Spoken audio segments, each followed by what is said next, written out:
according to my design.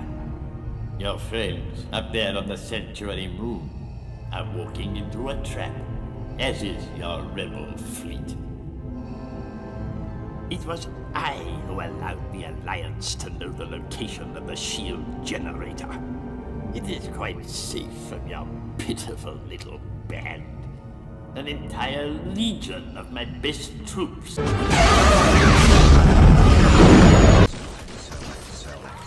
Sell. Well, it's time to go.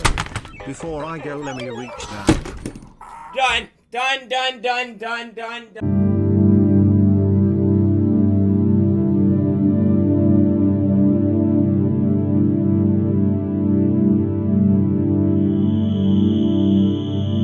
Well, hello, small amount of weirdos on the internet. Today is finally time to review Star Wars Episode 6, Return of the Jedi from 1983.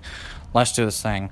And I'm just going to start off by saying it's not as good as the first two. And if you looked at the thumbnail, you would have seen that it said unperfect finale. Because that's what it is. It's an unperfect finale. The first two movies were perfect. They were a perfect beginning and a perfect sequel, but this is an unperfect finale, which I actually already said. But anyway, I'm starting off with Han Solo in this movie. Han Solo is not as good in this movie as he was in the other two. In the first two, he wasn't evil, but he was like not the nicest guy, but he eventually became a nice guy, and he was pretty funny. He had some charm, he had personality, but in this movie, he's just a goofball. That's really it, and that's not really that interesting of a character. Another problem that I have with this movie is that the Empire doesn't really do much of anything to them throughout, like, almost this whole movie. They really only do anything.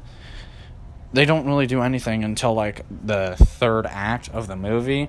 Because in the last movie, in The Empire Strikes Back, they I guess, got revenge or something like that. But the thing is, they haven't destroyed the rebellion completely yet, so I don't know what they're doing.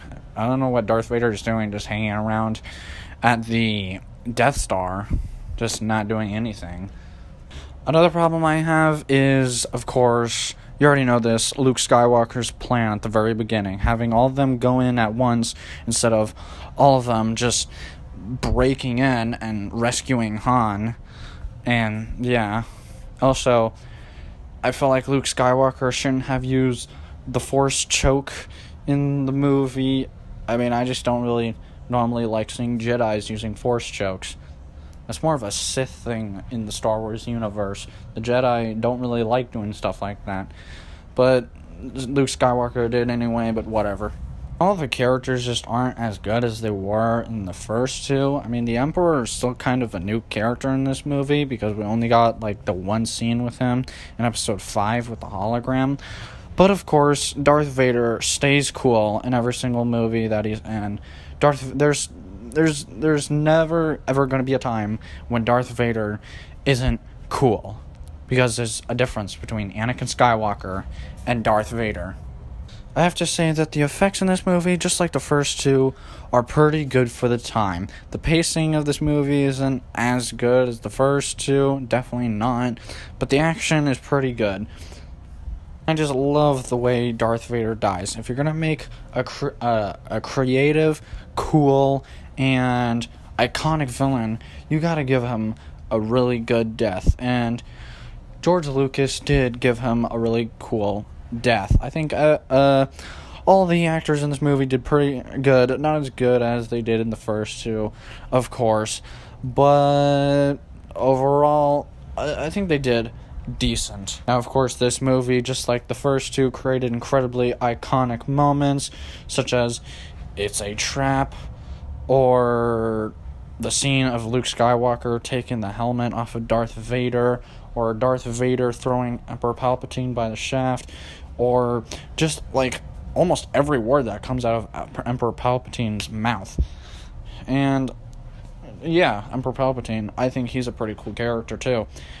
And so I think this is a good way to shut down, I mean, not really shut down, but to end the first trilogy of Star Wars, the original trilogy, by giving Star Wars Episode 6, Return of the Jedi from 1983, a 7 out of 10. So, even though the last one wasn't perfect, Star Wars, the first trilogy, original trilogy, off to a pretty good start.